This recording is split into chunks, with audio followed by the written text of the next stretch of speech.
শুভেচ্ছা সবাইকে। কেমন আছো সবাই? আশা করি সবাই ভালো আছো। চলো আজকে আমরা শুরু করি পদার্থবিজ্ঞান প্রথম পত্র ভেক্টর অধ্যায়ের আহ, তত্ত্বীয় আলোচনা। তো আমরা আজকে পদার্থবিজ্ঞান প্রথম পত্র ভেক্টর অধ্যায়ের প্রথম পর্ব আলোচনা করব। তো প্রথম পর্বে থাকছে লেকচার 1।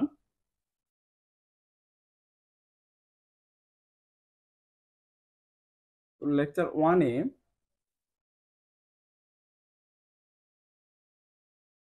দেখো আমরা ভেক্টর সম্পর্কে কিছু জানি।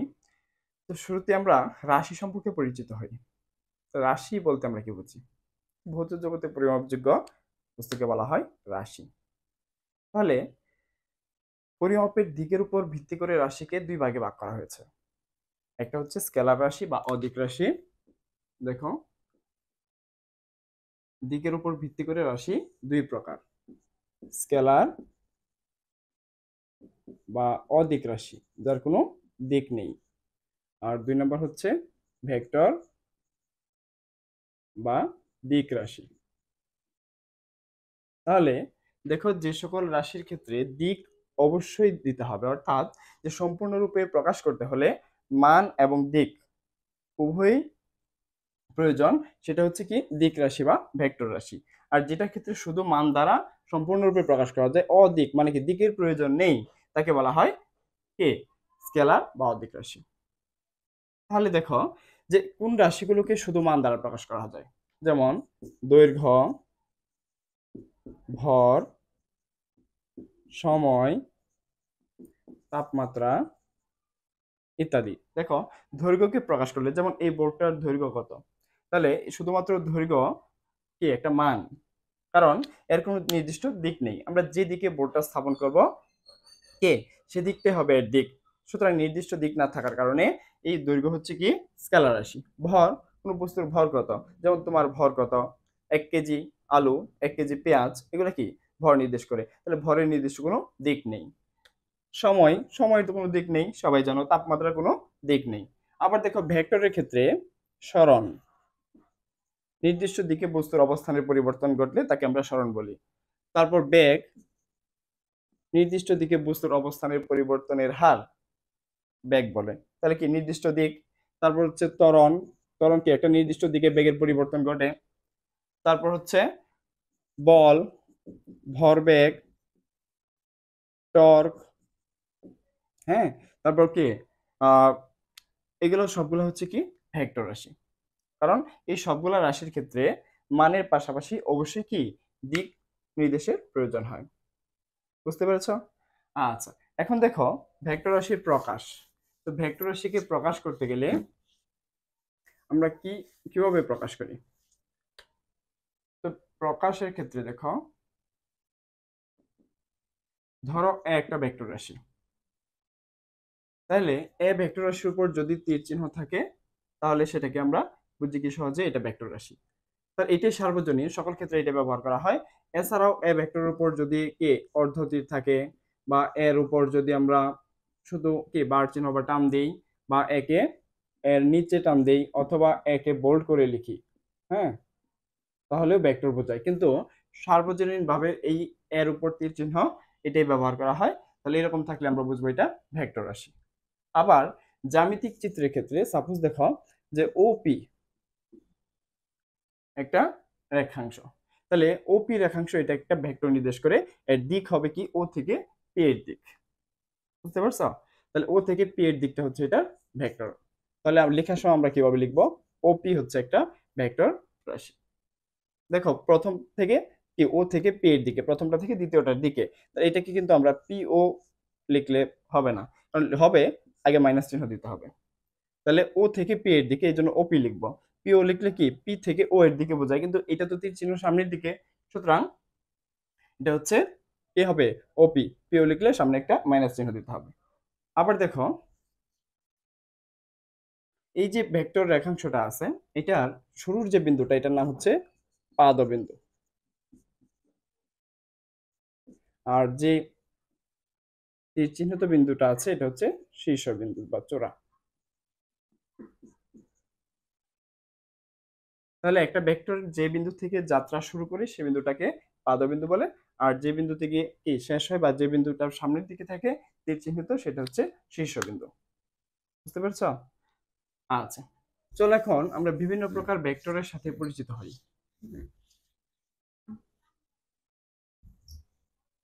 দেখো, স্বাধীন ভেক্টর।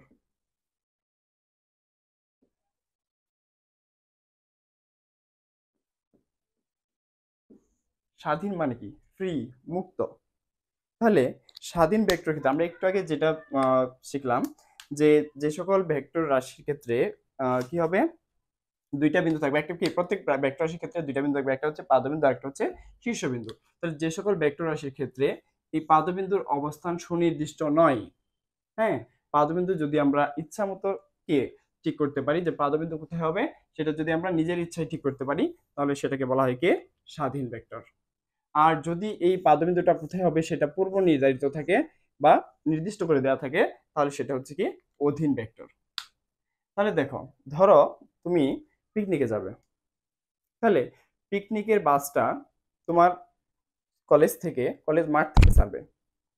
এখন যদি টিচাররা বলে দেন যে বাসটা এই রাস্তা দিয়ে যাবে, যাদের বাড়ি এই বা বাসা এই রাস্তার মধ্যে পড়ে, তারা বাসার সামনে থেকে কে উঠতে পারবে বাসে। তাহলে কি তুমি তোমার ইচ্ছা মতো তোমার বাসার সামনে বা তুমি নির্দিষ্ট চৌরাস্তা বা মোড় থেকে তুমি উঠতে পারতেছো বাসে। তাহলে সেটা হচ্ছে কি তোমার নিজের ইচ্ছা মতো আদি অবস্থান কে তুমি ঠিক করতে পারতেছো। তাহলে আদি অবস্থান যদি তুমি ঠিক করো, তাহলে সেটা কি স্বাধীন হবে। বুঝতে পারছো? আর যদি আদি অবস্থান নির্দিষ্ট করে দেওয়া থাকে যে সবাইকে অবশ্যই কলেজ মাঠ থেকে উঠতে হবে বাসে, একসাথে সবাই উঠার পরে গেট লক করে আমরা ছাড়বো, তাহলে কি সুনির্দিষ্ট পাদবিন্দুর অবস্থান কি সুনির্দিষ্ট করে দিল না? তাহলে সুনির্দিষ্ট করে দিলে সেটা হচ্ছে কি অধীন ভেক্টর বা সীমাবদ্ধ ভেক্টর। সীমাবদ্ধ ভেক্টর। তাহলে সীমাবদ্ধ কোনটা? যদি আদিবিন্দুর অবস্থান সুনির্দিষ্ট থাকে, আর যদি আদিবিন্দুর অবস্থান সুনির্দিষ্ট না থাকে তাহলে সেটা হচ্ছে স্বাধীন ভেক্টর। তারপর দেখো সদৃশ। সদৃশ ভেক্টর এবং বিসদৃশ ভেক্টর। তাহলে সদৃশ ভেক্টর আর হচ্ছে কি বিসদৃশ।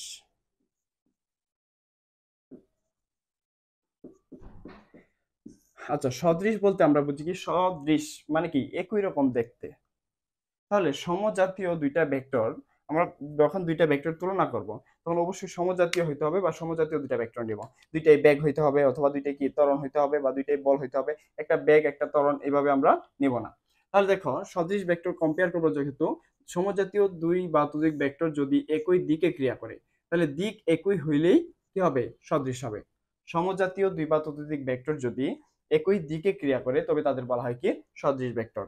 তো সদৃশ ভেক্টরের ক্ষেত্রে এই যে দুইটা ভেক্টর একই দিকে ক্রিয়া করলে তারা সদৃশ, সেই ক্ষেত্রে তাদের দেখো একটা ছোট একটা বড়, হ্যাঁ, আবার দুইটা সমান হইতে পারে। তাহলে সেক্ষেত্রে সমান হইলেও সদৃশ, সমান না হলেও সদৃশ, কিন্তু দিক অবশ্যই কি একই দিকে হতে হবে। সমান মান সমান হতেও পারে নাও হতে পারে, কিন্তু দিক অবশ্যই কি একই দিকে হবে। আবার বিসদৃশের ক্ষেত্রে দেখো উল্টাটা, যে মান সমান হতেও পারে নাও হতে পারে, এই শর্ত ঠিক থাকবে, কিন্তু দিক বিপরীত দিকে হবে। যদি সমজাতীয় দুই বা ততোধিক ভেক্টর বিপরীত দিকে ক্রিয়া করে, শর্ত একটাই, বিপরীত দিকে ক্রিয়া করে, মান সমান হইতেও পারে নাও হইতে পারে, তাহলে সেটা হচ্ছে কি বিসদৃশ ভেক্টর, মানে কি দেখতে একই রকম না। বুঝতে পারছো? তারপর দেখো সমান ভেক্টর আর হচ্ছে কি বিপরীত ভেক্টর।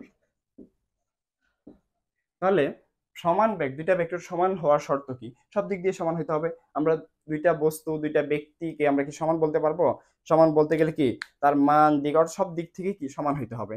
তাহলে দেখো যে এই দুইটা ভেক্টরের যদি মান এবং দিক একই হয়, সমজাতীয় দুই বা ততোধিক ভেক্টরের মান এবং দিক যদি একই হয় তবে তারা সমান ভেক্টর। আর যদি মান সমান হয় কিন্তু দিকটা কি বিপরীত হয়, তাহলে তারা বিপরীত ভেক্টর। মান সমান দিক একই তাহলে তারা কি সমান ভেক্টর, আর মান সমান কিন্তু দিক বিপরীত হলে তাহলে কি বিপরীত ভেক্টর। বুঝতে পারছো? তারপর দেখো সমরেখা ভেক্টর, সমতলীয় ভেক্টর। সমরেখা বলতে আমরা একই সরলরেখার মধ্যে যদি, অর্থাৎ দুই বা ততোধিক ভেক্টর যদি একই সরলরেখা বরাবর ক্রিয়া করে। একটা নির্দিষ্ট সরলরেখা বরাবর অর্থাৎ সোজা পথে ক্রিয়া করে, যেমন পিপীলিকার যে সোজা পথে পথ চলে, বা রেল লাইনের যদি সোজা রেল লাইনে ট্রেন যখন চলছে, ইঞ্জিনের পিছনে বগিগুলো কি একই সরল পথে চলছে। তাহলে প্রত্যেকটার গতি বা বেগ যদি আমরা কি করি, এক একটা ভেক্টর রাশি হিসেবে বিবেচনা করি, তাহলে এই যে প্রত্যেকের বেগ হবে কি এক একটা কি সবগুলা মিলে হবে কি একটা সমরেখা ভেক্টর। আর সমতলীয়র ক্ষেত্রে যদি আমি এটাকে একটা তল বিবেচনা করি, তাহলে এই তলে যতগুলো ভেক্টর থাকবে এরা যে কোনো মান, যে কোনো দিক, যে কোনো জাতীয় হতে পারে, অর্থাৎ সমজাতীয় নাও হতে পারে, ভিন্ন যে কোনো জাতীয় হতে পারে। জাস্ট কি হবে, একই তলে অবস্থান, যেমন একই ক্লাসে যারা পড়াশোনা করে তারা হচ্ছে ক্লাসমেট। একইভাবে একই তলে যে ভেক্টরগুলো অবস্থান করে সেগুলো হচ্ছে সমতলীয় ভেক্টর। তারপর দেখো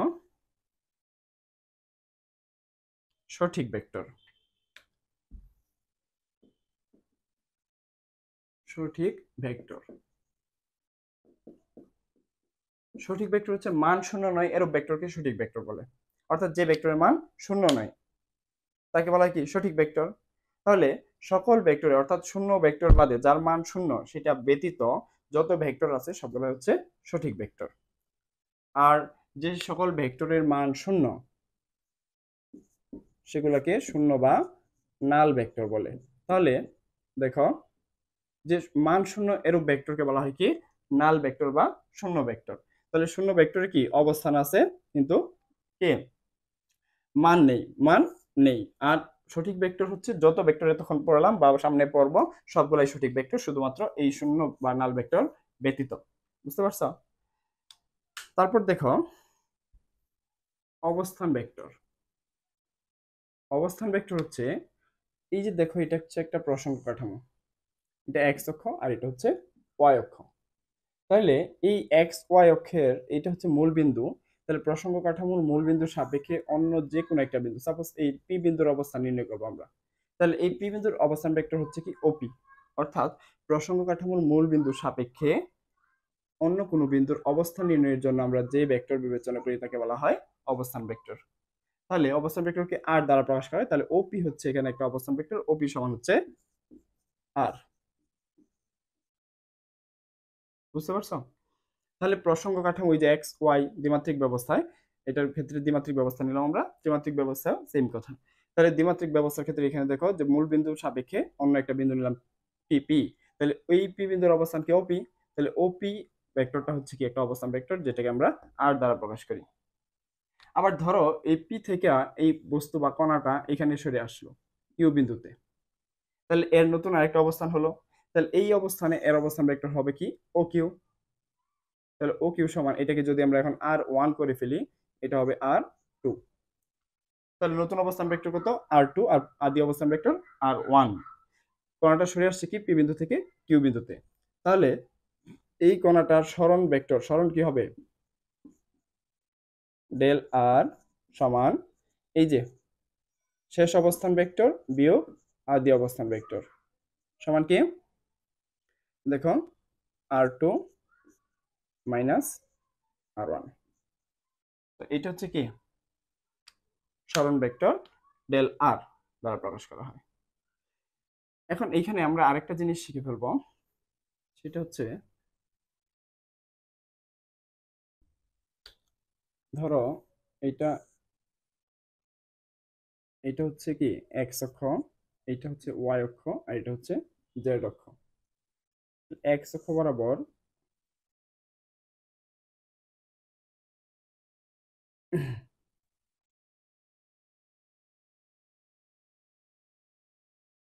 দেখো এটা হচ্ছে মূল বিন্দু ও, এইটুকু আমরা নিলাম এল, তারপর হচ্ছে এটা হচ্ছে এম, এটা হচ্ছে এন,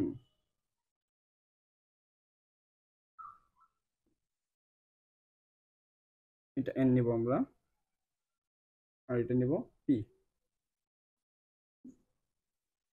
তাহলে দেখো ওইটুকু লাগবে না, ওইটুকু আপাতত বাদ দিলাম। ঠিক আছে?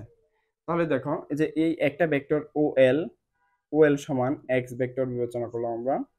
তারপর এল এনটা হচ্ছে এই যে ও থেকে এই এম পর্যন্ত সাপোজ এটা, এটা সমান্তরাল আর সামুদ্রিকের ক্ষেত্রে বিপরীত বাহুগুলো সমান এবং সমান্তরাল, তাহলে এটাকে আমরা ওয়াই ধরতে পারি। এটা যদি ওয়াই অক্ষ হয় তাহলে এটা হচ্ছে ওয়াই ভেক্টর, আর এটা সমান্তরাল যেহেতু এটা, তাহলে আমরা এটাকে ধরবো কি জেড ভেক্টর। বুঝতে পারছো? তাহলে প্রত্যেক অক্ষ বা এক্স অক্ষ বরাবর একক ভেক্টর হচ্ছে আই, ওয়াই অক্ষ বরাবর একক ভেক্টর জে। আমরা একক ভেক্টর একটু পর দেখাবো একক ভেক্টর কি, আর জেড অক্ষ বরাবর একক ভেক্টর হচ্ছে কে ক্যাপ। তাহলে এই উপরে একক ভেক্টরের উপরে ক্যাপ চিহ্ন ব্যবহার করা হয়। তাহলে এক্স অক্ষ বরাবর একক ভেক্টরটা হচ্ছে আই ক্যাপ, ওয়াই অক্ষ বরাবর হচ্ছে জে ক্যাপ, আর জেড অক্ষ বরাবর হচ্ছে কে ক্যাপ। তাহলে লক্ষ্য করো ওএল একটা কি ভেক্টর, তারপর হচ্ছে এল এন একটা ভেক্টর। তাহলে দুইটা ভেক্টর যদি একই ক্রমে ক্রিয়া করে তাহলে ও এল এর পর কি এল এন পর্যায়ক্রমিক ভাবে ক্রিয়া করছে, তাহলে ও এল প্লাস এল এন হবে।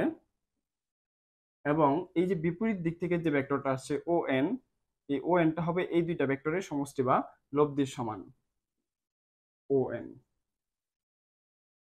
আবার দেখো ও এন পি, এটা আরেকটা ত্রিভুজ।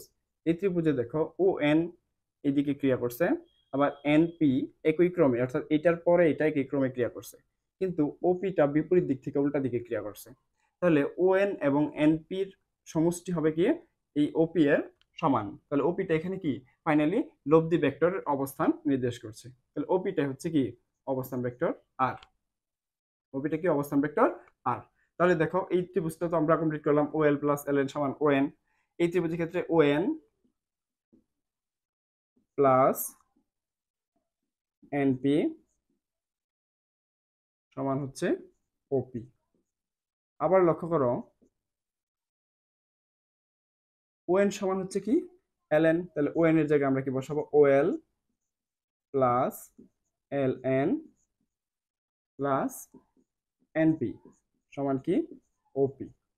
তাহলে আমরা ওপির মানটা আগে বসাই দেবো এখানে। ওপি সমান হচ্ছে কি অবস্থান ভেক্টর আর সমান, এখানে দেখো একটু লক্ষ্য করো, আমরা যদি কোনো ভেক্টরকে তার মান দ্বারা ভাগ করি তখন সেটাকে বলা হয় কি তার একক ভেক্টর। তাহলে একক ভেক্টর আই সমান হবে কি এই যে এক্স ভেক্টর বাই হচ্ছে তার মান, এই এক্স ভেক্টরের মান হচ্ছে শুধু এক্স। তাহলে এক্স ভেক্টর সমান কি এক্স আই। একইভাবে জে ক্যাপ সমান কি হবে ওয়াই ভেক্টর বাই এর মান শুধু ওয়াই, তাহলে ওয়াই ভেক্টর সমান কি হবে ওয়াই জে। এবং কে ক্যাপ সমান কি হবে জেড ভেক্টর বাই জেড ভেক্টরের মান শুধু জেড, তাহলে জেড ভেক্টর সমান কি হবে জেড কে। তাহলে দেখো এখানে যদি আমরা মান বসাই তাহলে ও এল সমান কি x vector plus L N সমান কি ওয়াই ভেক্টর এবং এন পি সমান কি জেড ভেক্টর। তাহলে এক্স ভেক্টর সমান কি এক্স এর মান ইন্টু একক ভেক্টর আই, ওয়াই ভেক্টর সমান হচ্ছে ওয়াই ভেক্টরের মান ইন্টু একক ভেক্টর জে, আর জেড ভেক্টর সমান হচ্ছে জেড ভেক্টরের মান ইন্টু একক vector K. R equal to তাহলে কি X I plus Y J plus Z K, R সমান কি তাহলে X I plus Y J plus Z K. তাহলে এটাই হচ্ছে কি অবস্থান ভেক্টর আর। যদি এর মান নির্ণয় করতে বলে তাহলে কি করবা মডুলাস করতে হবে। মডুলাস আর সমান কি হবে এই যে রুট ওভার আই এর সহগ স্কয়ার প্লাস জে সহগ স্কয়ার প্লাস কে সহগ স্কয়ার। তাহলে আমরা কি পাবো এই আর ভেক্টর মান পাবো। আর ভেক্টর মান মডুলাস অফ আর ভেক্টর সমান আমরা শুধু আর লিখতে পারি, শুধু আর দ্বারাও আর ভেক্টরের মান বোঝায়। বুঝতে পারছো? তাহলে একটু উঠিয়ে নাও, স্ক্রিনশট নিয়ে নাও, তারপর খাতায় উঠে। এখন দেখো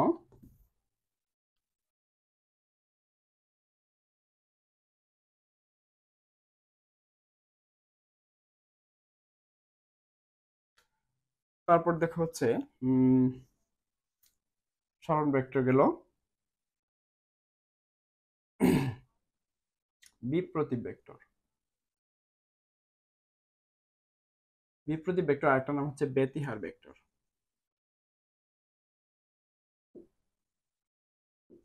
তাহলে কোনো ভেক্টরের মান যদি অন্য কোনো একটি ভেক্টরের গুণাত্মক বিপরীত রাশি হয় তখন সেটাকে বলা হয় কি বিপ্রতীপ বা ব্যতিহার ভেক্টর।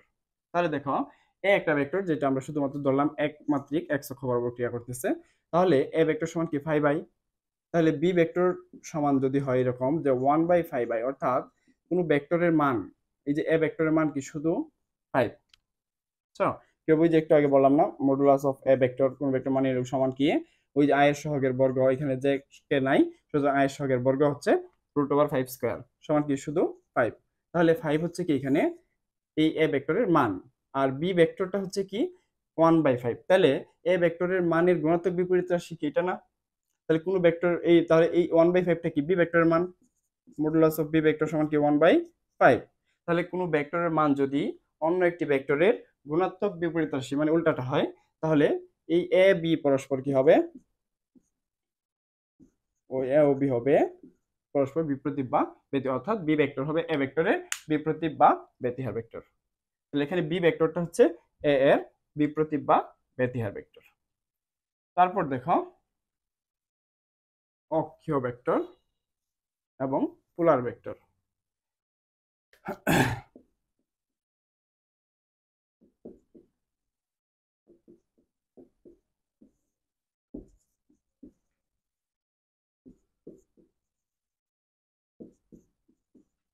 দেখো তো পোলার মানে কি, দুইটা পোল বা মেরু থাকবে।